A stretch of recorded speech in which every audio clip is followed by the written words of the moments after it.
1절에 보면 이때에 가이사 아구스도가 명을 내려가지고 천하라 다 호적하라. 당시 로마가 천하를 제패하고 있으니까 그런 표현이죠. 그래서 이 로마에 지배하에 있는 모든 지역들이 다 호적해라. 그 본 고향, 호적되어 있는 고향으로 다 돌아가서 거기에서 다 이제 그 등록을 다시 해서 그 세금 관련해가지고 아마 이제 하려고 한 겁니다.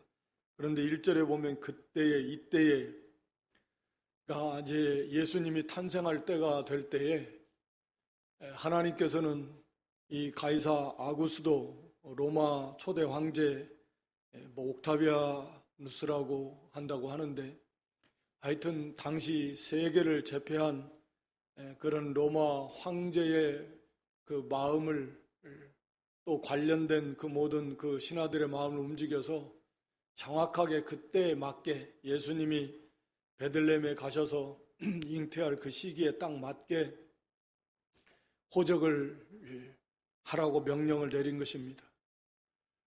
그러니까 세상적으로 볼 때는 황제가 호적을 하라고 명령한 것이 주고 거기에 딱 맞게 어떻게 이렇게 예수님이 가서 탄생하신 것처럼 세상 사람들은 보겠지만 우리가 잘 아는 대로 이 모든 역사를 주관하시는 분이 하나님이시고 이 역사의 중심과 핵심은 구속사다라고 이렇게 우리가 믿고 또 말씀을 드렸습니다.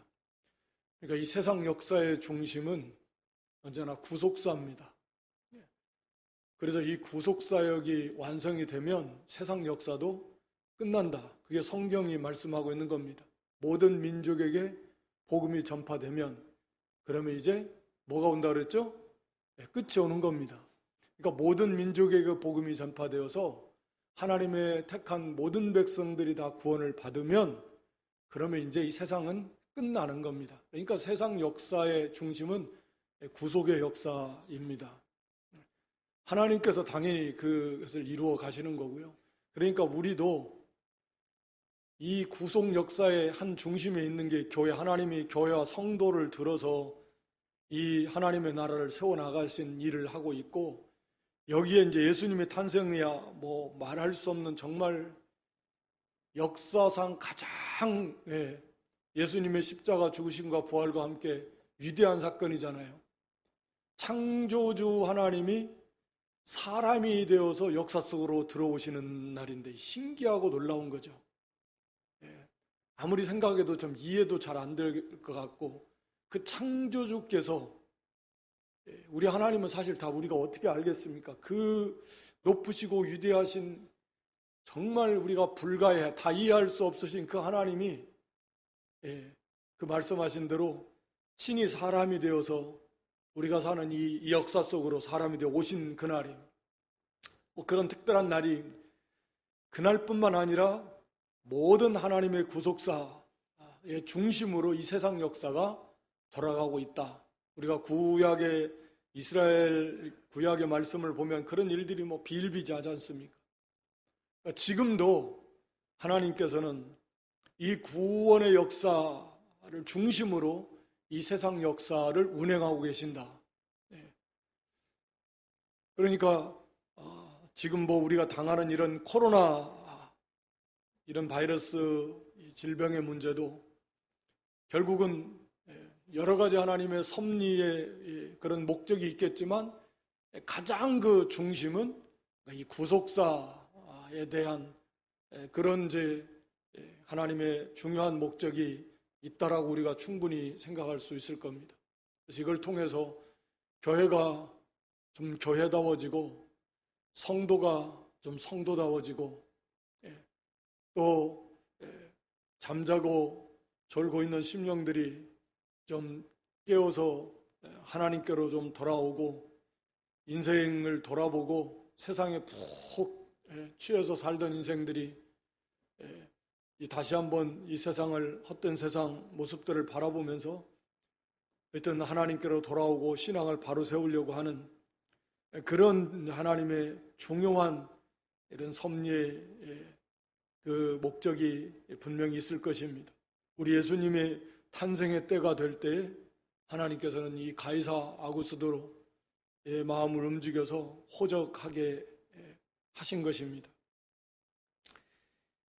그리고 이 예수님께서 이 베들레헴 하나님의 약속의 말씀대로 하나님께서 이 마리아와 요셉과 당시의 그 호적이 여자도 물론 하지만 여자 같은 경우는 뭐 반드시 꼭 본인이 가서 뭐 해야만 되는 건 아니고 뭐 대리로 할 수도 충분히 있었다고 하는데 하여튼 만삭의 몸을 이끌고 가는 것이 쉽지는 않았겠지만 이런 하나님이 은혜를 주셔서 마리아를 혼자 놔두고 나사렛에 놔두고 갈 수가 없었던 것 같고 같이 이렇게 이 베들레헴까지 가게 된 것입니다.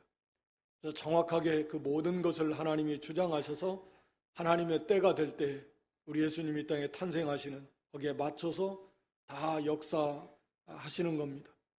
그러니까 지금도 이 모든 구속의 역사를 중심으로 하나님의 이 세상 역사의 통치가 지금도 이루어져 가고 있다. 우리가 이것을 분명히 알아야 됩니다. 그리고 예수님의 거기 6절에 보면 거기 있을 그때 해산할 날이 차서 맏아들을 낳아 강보로 싸서 구유에 되었으니 이는 사관에 있을 것이 없음이러라.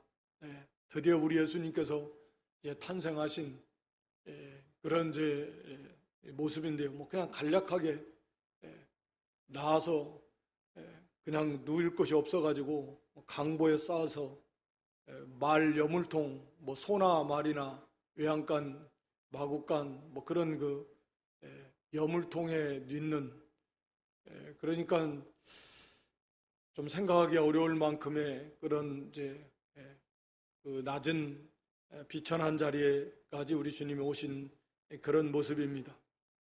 그래서 우리 예수님께서 말씀드린 대로 참 창조주가 사람이 되셔가지고 오시는 것 자체가 정말 기이한 만큼 놀라운 일이고 또 낮아지신 일인데 오시는 것도 대부분의 당시에 모든 이 메시아를 기다리던 사람들은 어떤 뭐 정치적인 메시아 세상 나라로부터 이 로마 정부를 다 무너뜨리고 이스라엘을 중심으로 한 다윗 왕국을 중심으로 한 하나님의 나라를 세우신 그런 강력한 세상 정치적 뭐 그런 어떤 군사적 또는 경제적 이런 능력을 가지신 그런 메시아를 기대했잖아요.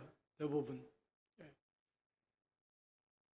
그런데 우리 주님은 이제 탄생하실 때 시대적으로도 가장 어두울 때, 가장 어려울 때, 그리고 가정적으로도 가장 가난한, 비천한 그런 가정에 태어나시는 그 순간의 모습도 그저 말도 이렇게 여물통에 이 땅에 처음 태어나셔서 눕혀진 곳이 여물통에 누우신 겁니다. 그러니까 예수님이 이 땅에 오신 그 시대적 또 가정적 예수님의 탄생 당시의 그런 모든 환경을 볼 때 가장 힘들고 어두운 또 어려운 그런 시대에 가난하고 비천한 가정에 가장 낮은 자리의 모습으로 우리 주님이 오셨다라고 하는 것입니다. 그래서 우리 주님이 오실 때 당시의 유대 나라의 이 정치나 사회나 경제적으로 물론 대단히 어려웠고요. 특히 종교적으로 신앙적으로 영적으로 아주 어두웠던 시대입니다. 그러니까 이 원리가 빛이 그러니까 동트기 전이 제일 어둡다고 그렇게 말씀했듯이 참 빛 대신 예수님 오시기 직전에 세상이 가장 어두울 것이고 그러니까 심판이 어둠이 차면 죄악이 차면 하나님이 심판하시니까 심판하시기 전이 어떻게 보면 가장 어두운 거고 예수님 오실 때 당시에도 보면 참 빛 대신 예수님 오시기 직전이 좀 가장 어두웠던 말라기 이후에 400년 동안 하나님의 계시가 없었고 그래서 우리 예수님께서도 이 당시 껍데기만 있는 형식만 있는 유대교를 많이 책망하셨지 않습니까? 그래서 잎만 무성한 무화과나무처럼 열매는 없는 그 당시의 종교 신앙의 유대교의 모습이 그랬거든요. 겉만 자꾸 화려하고 커지고 또 많아지고 뭐 입만 무성한 것처럼 무성하고 대단한 것 같은데 하나님이 찾으시는 열매는 없다. 그러니까 보면 갈수록 이제 그런 현상이 오늘날에도 외형적으로는 뭐 이렇게 화려하고 많아지고 크고 뭐 그런 것 같은데 진정 하나님이 원하시는 열매, 그런 성령의 열매, 사랑의 열매, 그런 것들은 없어져 가는 거죠. 없어요. 이 거룩한 열매들, 의로운 열매들, 이 껍데기만 자꾸 남아가는 거예요. 신앙의 교회도 그렇게 되고 시대적으로도 어려운 그런 가운데서 그렇게 높으시고 존귀하신 예수님이 이렇게 낮은 자리에 오신 것은 예수님의 이 땅에서의 그 사역의 모습을 우리에게 다 보여주시는 거죠. 이 땅에서 예수님이 말씀하셨듯이 영광을 받으시기 위해서 오신 것이 아니라 섬기시기 위해서, 많은 사람을 위해서 대속물로 죽어주시기 위해서, 한마디로 대속의 죽음을 죽기 위해서 오신 겁니다. 그 자체가 무한히 낮아지신 것이고 고난의 자리에까지, 그리고 십자가에 죽으시기까지.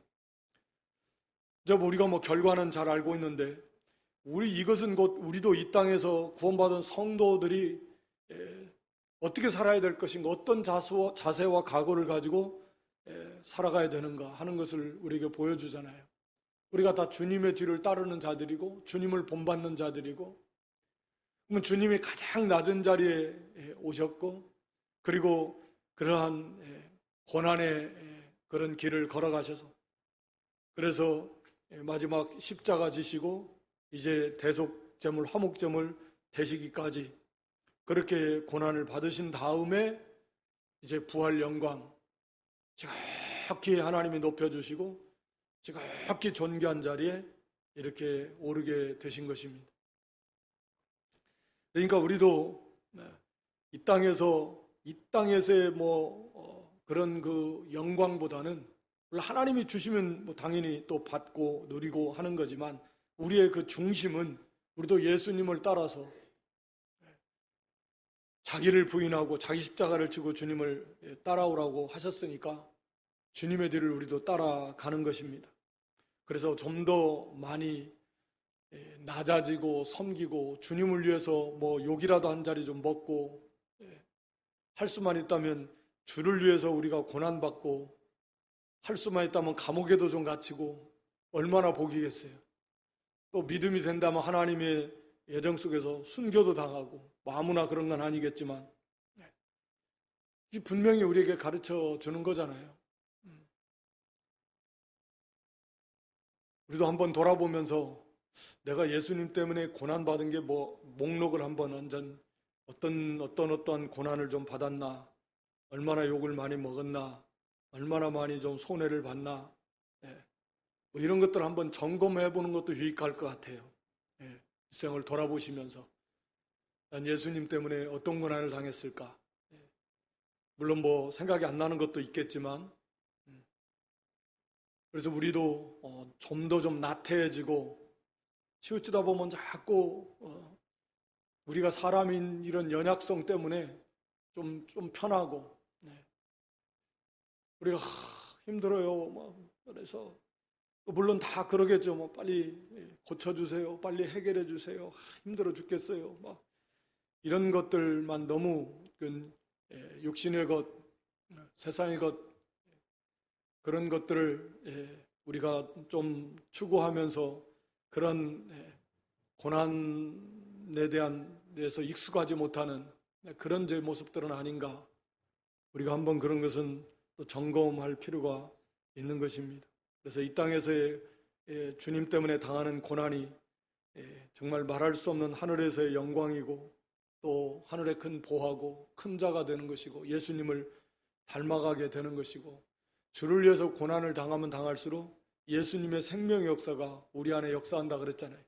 하나님이 고난을 주시는 이유 중에 하나도 주님 때문에 고난을 당할 때 그 사람 안에 생명의 역사, 예수님 안에 있는 생명의 역사가 그만큼 있게 되는 겁니다. 사도 바울은 그걸 깨달았기 때문에 예수님을 닮아가기 위해서 예수님이 가신 십자가 죽음의 길을, 그 고난에 참여하면서 그 길을 가기를 원했던 거예요. 그러니까 예수님을 따라서 예수님이 가신 길을 갈 때, 그 고난의 길을 걸어갈 때 그 속에 그 예수님 안에 있는 생명의 역사가 그 사람 안에 그만큼 넘치게 되어 있습니다. 그게 분명한 진리이고, 그러니까 예수님을 따라가면서, 즉 말씀을 순종하면서 그런 어려움을 겪는 것을 싫어한다면 그 예수님 안에 있는 그 생명의 그런 역사 은혜도 그만큼 받을 길이 없다 라고 하는 것입니다. 그러니까 생명에 참여하고 싶으면 주님의 고난에 동참해야 됩니다.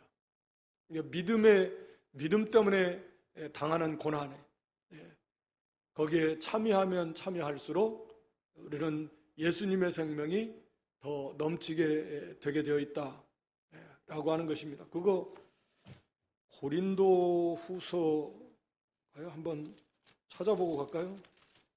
고린도 후서 4장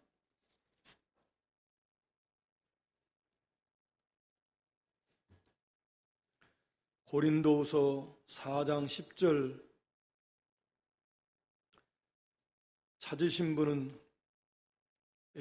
같이 한번 읽도록 하죠. 고린도후서 4장 10절 우리가 항상 예수 죽인 것을 몸에 짊어짐은 예수의 생명도 우리 몸에 나타나게 하려 함이라. 아멘. 그러니까 왜 예수 죽인 것을 몸에 짊어진다라는 것은 그런 그 예수님이 당하신 그런 고난, 그 고난을 우리 몸에, 우리도 그런 고난에 참여하게 이렇게 된다는 것을 말하는데, 왜 이런 고난을 하나님이 허락하시는가? 예수 죽인 것을 우리 몸에 짊어짐은 바로 예수의 생명이 우리 몸에 나타나게 하려 하고, 이 하나님의 사랑이고 은혜입니다. 그러니까 우리가 예수님 때문에 예수님을 따라가면서 그런 고난에 참여한 만큼 그 예수님의 생명이 그 사람 안에 역사하게 된다. 그러니까 우리도 예수님이 낮아지신 건 낮아지고 예수님이 그 고난 가운데 걸어가신 것처럼 그것이 그렇게 될 때에 우리도 예수님을 실제로 닮아갈 수 있는 것이고 예수님 안에 있는 그런 생명이 우리 안에도 있게 된다라는 것이죠. 예수님은 저 고난의 가시밭길을 낮은 자리를 걸어가시는데 우리는 주님 저는 거기 못 갈 것 같은데요. 그냥 주님 가세요. 저는 멀리서 이렇게 그냥 바라만 보겠습니다. 그 어떻게 주님의 그 형상을 이루어가고 이렇게 주님의 생명에 참여할 수 있겠습니까? 나를 섬기는 자는 뭐라고 그랬죠? 나 있는 곳에 저도 있다 그런 게. 그러니까 예수님을 섬기는 사람은 예수님이 있는 곳에 그 사람도 있어야지. 주님을 섬긴다고 하면서 주님이 있는 곳에 가서 주님을 섬겨야지. 주님은 고난의 가시밭길을 가시는데 자기는 안 가면서 어떻게 예수님을 섬깁니까? 따라가야 가까이서 예수님을 섬기는 거죠. 그러니까 예수님이 이 땅에 이렇게 낮아지셨어. 예수님이 이 땅에 계실 때 집이 너무 가난해가지고, 물론 일찍 이제 십자가 지셨지만, 이런 공중의 새, 이런 여우, 이런 날짐승, 들짐승조차도 머리둘 곳이 있지만, 우리 예수님은 인자는 머리둘 곳이 없는, 예수님 이름으로 무슨 땅 한 평, 집 한 칸 가지신 거 없고,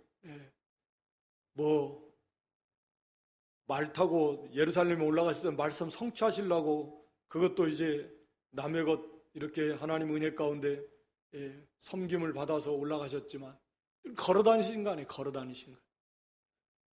굶기도 다반사, 굶기도 자주 많이 굶으셨고, 그런 짧은 한 3년여의 삶을 사시면서 이 땅에서 무슨 세상 뭘 누리셨겠습니까? 먹고 마시고 입고 이런 세상적인 것. 예수님처럼 아무것도 없이 그렇게 목수 일을 하시면서 가장 비천한 자리, 천한 그런 당시 계급인데 그렇게 하시면서 그러면서 오직 하나님의 그런 말씀대로 순종하는 삶, 모든 연약함을 채우려 하는 삶, 하늘의 하나님께서 우리의 창조주께서 그런 길을 걸어가셨습니다.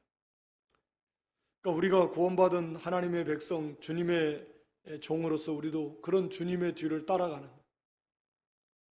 잠시 잠깐이면 우리도 주님 앞에 서게 될 것이고 주님 오실 건데, 그때 이제 우리도 주님 앞에서 어떤 평가 결산을 받고 할 수 있을 것인가 하는 걸 좀 항상 생각해야 됩니다. 그래서 좀 더 낮은 자리에서 섬기는 자가 큰 자라 그랬으니까 쉽지 않은 거지만 자꾸 섬기는 자가 되려고 그러고, 낮은 자리에서 또 우리도 말씀을 따라가면서 고난 두려워하지 말고, 뭐 고난을 찾아갈 필요는 없겠지만 우리가 말씀을 순종하며 갈 때 어떠한 유혹이 오고 또 고난이 온다고 하더라도 두려워하지 말고 하늘의 보화를 쌓으면서 우리 주님 그 길을 걸어가셨는데 우리도 주님의 뒤를 따라가는 그런 믿음, 예수님의 탄생 기사를 우리도 보면서 그렇게 다시 한번 각오를 다지는 그런 복된 기회가 됐으면 좋겠습니다. 천사들이 거기 8절에 보면 그 지경에 목자들이 밖에서 밤에 자기 양떼를 지키는데 주의 사자가 곁에 서고 하나님의 주님의 영광이 저희를 두루 비침에 크게 무서워했다 그랬습니다. 그럴 수밖에 없을 겁니다. 그래서 천사의 이 전하는 소식인데, 천사가 이르되 무서워 말라, 보라 내가 온 백성에게 맺을 큰 기쁨의 좋은 소식을 너희에게 전하노라. 오늘날 다윗의 동네에 너희를 위하여 구주가 나셨으니 곧 그리스도 주시니라. 네. 온 백성에게 미칠 큰 기쁨의 좋은 소식. 네. 너희를 위해서 구주가 나셨으니 곧 그리스도 주시다. 네. 우리가 우리를 위해서, 너희를 위해서 구주, 너희를 구주라는 건 구원의 주님이라는 거 아닙니까? 우리를 구원하실 주님. 모든 인생은 이 구원의 주님이 필요하잖아요. 구주, 예수님이 필요하지 않습니까? 다 죄 가운데 우리가 죄의 종으로, 사망의 종으로, 마귀의 종으로 죽어있는 영혼이고 영원한 멸망, 지옥을 향해서 말하자면 달려가는 인생들이고 미끄러져 떨어지는 인생들이고, 거기서 우리를 건져주시지 않으면 우리 인생은 아무 소망 없지 않습니까? 그래서 너희를 위해서 구원하실 구주가 나신 이 소식이야말로 모든 온 세상 모든 백성들에게 있어서 가장 큰, 어떻게 보면 유일한 그리고 참된 그런 기쁜 좋은 소식입니다. 이거 외에는 없습니다. 그러 않으면 다 지옥에서 만날 건데 어떡합니까? 구약에도 에스겔에도 다 보면 세상에 무슨 왕들, 바벨론 왕, 애굽 왕, 무슨 왕들 다 어디에 가서 만나요? 음부에 가서, 지옥에 가서 이제 만나는 거죠. 너도 여기에 왔느냐? 세상에 있을 때 그렇게 큰 소리 치고 한 것 같아도 거기에서 다 만납니다. 세상에 무슨 어떤 대기업이고 대통령이고 무슨 위대한 예술가고 과학자고 기술자고 학자고 철학자고 다 필요 없습니다. 어디서 만나요? 지옥에서 만날 겁니다. 불 속에서 만날 겁니다. 대단히 잘난 척하고 천국은 없다, 죽으면 끝난다, 무슨 헛된 소리 다 거짓말이죠. 미혹하고 그런 소리 하면서 세상에서는 다 존경받고 인정받고 그것으로 한몫 보고 하던 사람들, 지옥 맨 밑에 거기에 다 있을 겁니다. 거기서 다 만날 겁니다. 그리고 이제는 다시는 기회가 없을 겁니다. 기회가 없으니까 얼마나 두렵습니까? 이제 끝난 건데 영원히 불 속에서 그냥 그래서 살 건데, 도대체 돈이 무슨 필요가 있고 무슨 지식이, 과학이, 기술이, 명예나 영광이나 권세가 도대체 무슨 의미가 있습니까? 이 땅에 살아갈 때는 좀 의미가 있는 것 같은데 막상 그 구원이라는 이 절대절명의 이 문제에 있어서는 아무 의미가 없어요, 사실은. 이 땅에 몇십 년 사는 동안에 그거 가지고 잘 먹고 잘 살을지 몰라도 결과적으로 우리 인생이 영원한 존재인데, 이 땅에 사는 건 100년 이쪽 저쪽 살고 마는 거고, 앞으로 영원 끝이 없는 그 영원 속에 지옥 불 속에 있을 건데 세상 최고의 권세가 뭐하고, 지식을 얼마나 많이 뛰어나가지고 지식, 과학, 뭘 별별 걸 다 발견하고 발명하고 무슨 의미가 있냐고요. 아무 의미가 없습니다. 하나도 못 배웠어도 딱 하나, 복음, 예수님 믿는 그 믿음 하나만 있으면 그것이 무한한 가치죠. 비교할 수 없는 가치죠. 세상 지식 없다, 돈도 없다, 권세도 없다, 명예도 없다, 아무것도 없다, 오래도 못 살았다, 그래도 나는 복음 예수 그리스도, 그 구원받아 천국 갔어요. 그러면 되는 거죠. 그게 지혜로운 거, 그게 복 있는 거고. 비교가 됩니까? 아무 필요 없는 겁니다, 사실은. 그리스도 안에서 하나, 그리스도 안에 있으면서 그런 것들을 하나님 뜻대로 이용할 때 가치가 있는 것이지, 하나님 없이 이런 것들은 아무 의미가 없는 거예요. 하나님 안에서, 그리스도 안에서 하나님 주신 지혜로 여러 가지 은사를 줘, 이런 것처럼 세상 것 주면 그거 잘 관리하고 다스리고 사용해서 유익되게 하고 하나님 영광을 위해서 쓸 때의 가치가 있는 거, 그러지 않습니까? 그래서 우리는 늘 익숙하다 보면 사람이 보통 타성해졌습니다. 그러니까 감격이 사라져요. 우리의 신앙이 보통 그렇게 돼요. 그래서 점점점 이렇게 타성에 젖어가지고 기뻐하지 않습니다. 이 기쁨이 얼마나 크고 정말 얼마나 놀라운가를 그걸 이제는 깨닫지를 못하는 거예요. 그 감각을, 그런 이 느낌을 다 이제 잊어버립니다. 망각해가요. 그렇기 때문에 우리는 늘 말씀으로 일깨워야 됩니다. 우리에게 주신 이 구원이 정말 얼마나, 구원 못 받으면 무슨 의미가 있습니까? 구원 안 받으면 어쩔 뻔했습니까? 여러분 앞에 놓여있는 건 지옥 불속밖에 없는데 이 땅에서 이것저것 얻어봐야 무슨 의미가 있습니까? 좀 있으면 지옥 불속에 갈 건데, 그것도 언제 갈지 모르는데, 우리가 우리를 구원하신 이 하나님의 구원, 독생자를 주시기까지, 그래서 큰 기쁨의 좋은 소식이다. 더 이상 어떻게 표현 못하니까요. 이 기쁜 소식을 우리에게 주셨고 우리가 받아서 또 물론 하나님의 전적인 주권적인 은혜로 우리가 구원을 받았고, 우리도 이 큰 기쁨의 좋은 소식을 기뻐하면서 즐거워하면서 전해야 되고요. 뿐만 아니라 우리가 이 큰 기쁨의 이 좋은 소식이니까 실제로 큰 기쁨 속에서 우리가 살도록 해야 됩니다. 주 안에서 항상 기뻐하라 그랬듯이 이 어마어마한 이 기쁨을 우리가 자꾸 잃어버리지 말고 기쁨을 다시금, 기쁨의 샘, 그 이사야 12장에 보면 기쁨의 우물, 그래서 자꾸 물을 기는, 그러니까 이 그리스도의 세계는 기쁨의 세계, 생명의 세계, 평강의 세계, 사랑의 세계, 그런 생명이 충만한 세계 속에서 먹어도 질리지 않는 시원한 그런 다함이 없는 그 기쁨, 그 즐거움, 그 생명 계속해서 사모해서 먹고 마시고 퍼서 길어서 먹고 마시라는 거예요. 그래서 기쁨에서 기쁨으로, 기쁨에서 기쁨으로 계속해서 이렇게 충만한 삶을 살아야 된다. 큰 기쁨의 좋은 소식을, 우리를 위해서 구주가 오셔서 이 모든 원수들로부터, 죄와 죄의 형벌로부터 우리를 구원하신 이 놀라운 구원의 감사와 감격을 좀 많이 묵상하시면서 다시 그 기쁨을 좀 회복하는 그런 믿음 되시기를 주님의 이름으로 축원합니다.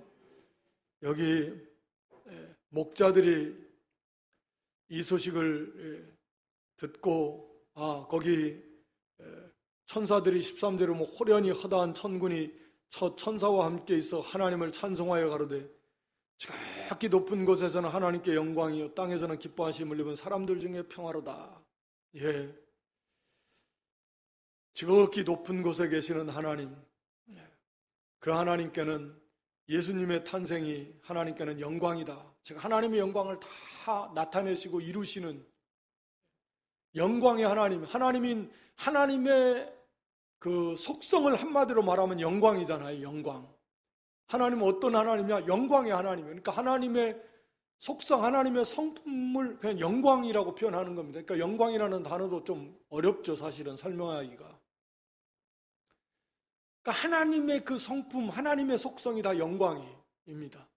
영광이 하나님이신데, 그래서 하나님의 그 거룩하심, 그 사랑하심, 하나님의 지혜와 능력, 물론 하나님의 영원하심, 변하지 않으시는 거죠. 그래서 그 하나님의 성품들이 이 그리스도, 예수 그리스도를 통해서 우리 사람들이 다 보고 알 수 있도록 다 확실하게 증거되는 거죠.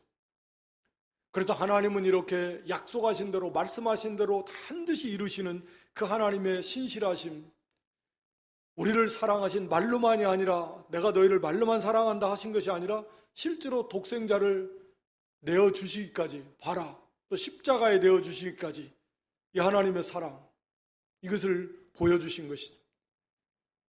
물론 예수님 자신이 하나님의 그 영광을 다 드러내셔서 하나님이 어떤 분이신가를 우리가 볼 수 있도록, 그래서 하나님의 그 사랑과 자비와 긍휼과 온유와 겸손, 그 지혜와 능력, 그 다 보여주신 거예요. 그리고 하나님의 백성들을 구원하시고 하나님의 뜻을 다 이루시는, 의를 완성하시고 죄를 심판하시는 그 하나님의 뜻을 다 이루심으로 하나님께는 영광이 된다. 그러니까 얼마만큼 우리가 하나님을 영화롭게 하는 하나님의 영광을 나타내는 교회나 성도가 되느냐, 예수님처럼.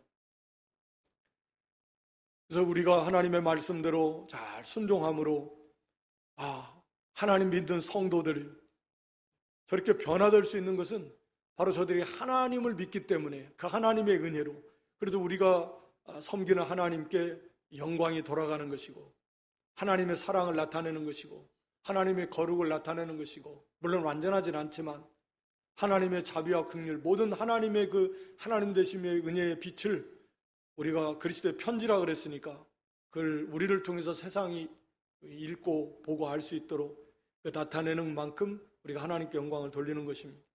또 하나님이 말씀하신 모든 그런 뜻을 다 이루어드리는 우리 예수님, 그래서 하나님이 영광을 받으시는 것입니다.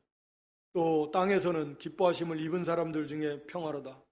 하나님이 기뻐하시는 사람들, 기뻐하심을 입었다 이렇게 표현하고 있는데, 하나님이 기뻐하시는 사람들, 하나님의 긍휼히 여겨서 우리를 기뻐하시고 사랑하셔서 하나님 백성으로 선택하신 하나님 백성들이 구원받을 거니까 그 사람들 중에 평화로다. 이 세상에는 평화가 없습니다. 하나님 참 평화가 없다, 그 말이죠.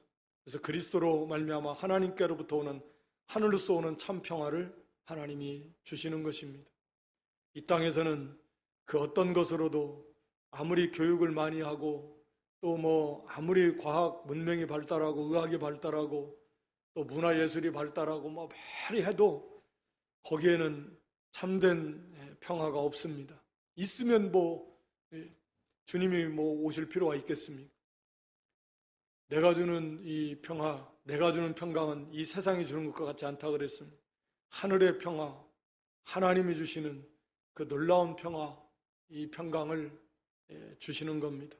그러니까 당시 로마도 그렇고, 우리가 미국 같은 경우도 그런 표현 쓰잖아요. 그래서 팍스 아메리카나 또는 팍스 로마나, 로마에 의한 평화, 미국에 의한 평화, 그러니까 어떤 세상 지배, 또 어떤 정치, 이것에 의해서 세상 나라를 평화롭게 한다. 그러니까 로마의 정복과 그 정복으로 인해서 나라를 잘 다스려서 이 평화를 추구하는 게, 이게 팍스 로마나라는 의미인데, 그러니까 당시에도 이것을 이제 옥타비아누스라는 황제가 그것을 추구하는 거예요. 정복할 때는 무자비하게 정복을 하지만 정복한 백성들에게 최대한 이렇게 잘 정치를 해서 참된 평화를 주겠다. 그런 것이 이제 그들의 그 내세우는 그런 하나의 표어인데, 그런 게 아니다. 하늘로서 오는 평화를 주겠다. 하나님이 주시는 평화, 참된 평화, 그리스도로 말미암아 영원한, 세상에서는 감히 맛볼 수 없는, 누릴 수 없는 그런 평화를 하나님이 주시겠다. 그게 누구는 기뻐하심을 입은 사람들, 무조건적인 하나님의 선택, 하나님의 사랑, 긍휼을 입은 사람들, 오늘 우리와 같은 사람들, 그러니까 참 무슨 복이 하나님이 뭐 어찌 이렇게 나 같은 걸 사랑하셔서 선택하셨는지 그냥 하나님께 감사할 것밖에 없잖아요. 내가 무슨 자격이 있나 무슨 조건 아무것도 없는데 나 같은 걸 하나님 왜 선택하셨나? 하나님 불쌍히 여겨서 감사합니다. 감사 말밖에 뭘 드릴 수 있겠습니까? 하나님이 나를 선택하셨는데 나 같은 것을 하나님 기뻐하셨는데 하나님이 사랑하셨는데 그러니까 감사한 거죠. 무슨 말씀을 드릴 수 있겠습니까? 그 하나님께 그 주님께 근데 우리는 너무 인색해가지고 너무 죄송하고 그래서 너무 부끄러운 거죠. 우리도 좀 더 정말 하나님 앞에 드릴 수 있는 살아도 죽어도 주를 살고 주를 위해 죽을 수 있는 그걸 향해서 가는 그것이 지극히 사실은 당연하고요. 그것 또한 우리가 살펴본 대로 결국은 우리에게 혜택이 돌아오는 거고 결국은 우리가 영광에 이르게 되는 그런 하나님의 그저 은혜입니다. 모두가 다 하나님이 주시는 것이고 우리는 받는 것이지 우리가 하나님께 뭐 드린다고 해도 결국은 우리가 받는 것이고 이런 놀라운 이 하나님의 구원의 은혜 예수 그리스도로 말미암아서 이 구원의 은혜를 베풀어 주셨습니다. 그래서 우리가 그 앞에 1장 75절에 보면 종신토록 주의 앞에서 성결과 의로 두려움 없이 섬기게 하리라 하셨는데 우리가 주님 안에서 성결한 삶, 의로운 삶을 살아갈 때 참된 평강을 누리며 살아갈 수 있을 것입니다. 두려워하지 말고 염려, 근심, 걱정하지 말고 오직 담대함으로 우리 하나님 의지하고 주님 바라보면서 그 말씀대로 순종하는 삶을 살 때 거기에 참 평화가 있고 하나님의 참된 위로가 있고 그 속에 생명의 역사가 있고 또 하늘의 영광에 그만큼 더 참여하게 되는 것이고 모든 복이 그 속에 다 있다라고 하는 것입니다. 그래서 어떻게 될까 뭐 불안하고 염려하고 걱정할 거 없고 그렇게 주님을 따르고 주님 모시고 성결과 의로 두려움 없이 섬길 그런 거룩과 의로운 삶을 살 때 그런 참 평강과 기쁨을 맛보고 누리게 될 것입니다. 여기 마지막으로 이 목자들의 신앙 왜 목자들에게 나타났었을까? 우리가 보면 앞에 사가랴 같은 경우도 그랬고 또 여기 마리아도 그렇고 뒤에 나가면 이제 안나나 시몬도 그렇고 그 사람들의 특징이 뭐냐면 다 경건한 사람들이잖아요. 오실 메시아를 소망했던 사람들 하나님 그 어려운 환경 속에서도 믿음을 지키는 사람들 그러니까 이 목자들을 또 당연히 왜 이 수없이 많은 사람들이 있을 텐데 하나님께서 이 천사들을 이 목자들에게 그것도 밤에 밤잠 못 자고 이 양들을 지키는 이 목자들은 가장 낮은 계급에 속했던 사람들이라고 합니다. 이 가장 오늘날로 말하면 이게 3D 직종 중에서도 제일 힘든 그런 잠 못 자고 이 추운데 이게 양 지키는 게 보통 힘들겠어요. 누가 하려고 하겠습니까? 그만큼 사회적으로 가장 비천한 자들 그런 자들이 특히 밤에 양을 지키는 사람들입니다. 그런데도 이 사람들이 뭐 자기 일에 신실하고 뭐 이런 걸 떠나서 왜 이 사람들에게 나타났느냐 하는 걸 보면 거기에 딱 나옵니다. 여기 15절에 천사들이 떠나 하늘로 올라가니 목자가 서로 말하되 이제 베들레헴까지 가서 주께서 우리에게 알리신 바 이 이루어진 일을 보자 하고 빨리 가서 이 모습을 보니까 이 사람들의 신앙의 모습이 드러나는 그만큼 얼마나 밤에 피곤하고 지치고 또 춥기도 하고 밤에 또 거기까지 갔다가 오고 올라오면 힘들고 귀찮기도 하고 믿음이 없으면 그런 텐데 이 사람들 듣자마다 즉시 가가지고 빨리 가자 그래서 그 말씀대로 우리에게 주신 대로 이루어진 일 가서 보자 그만큼 이걸 가장 중요하게 여겼고 그만큼 사모했고 그런 기쁜 소식 기대하고 고대하던 그런 메시아가 탄생하셨다 그러니까 얼마나 기쁘겠어요. 우리가 그 마태 2장에 그 나오던 동방 박사들을 통해서 이스라엘을 왕인하셨다 소리 듣고도 예루살렘에 있던 사람들 한 사람도 찾아가본 사람이 없어. 나 때 태어났대 그랬대? 이거 막 서로 뭐 웅성거리고 하지. 그 메시아를 친히 태어나셨다는데 찾아가서 뵙고 할 사람이 하나도 없었다. 그런데 이 사람들은 거기에 비하면 그 밤에 힘들고 피곤하고 지치고 깜깜한데 거기에서 날 새면 가. 어차피 뭐 어디 가정 어차피 날 새서 갔다가 날 새면 이제 인수인계하고 그때 가면 좋잖아. 얼마든지 그럴 수 있지. 그 즉시로 이렇게 달려가는 거 보면 얼마나 이 사람들이 경건한 사람들이고 또 메시아를 고대했고 또 그 받은 바 말씀대로 즉시 순종하는 그런 참 믿음 있는 그런 사람들이었다라고 하는 것을 알 수 있고요. 여기 마리아도 뭐 앞에서 우리가 뭐 살펴보진 않았지만 우리가 다 아는 것들입니다.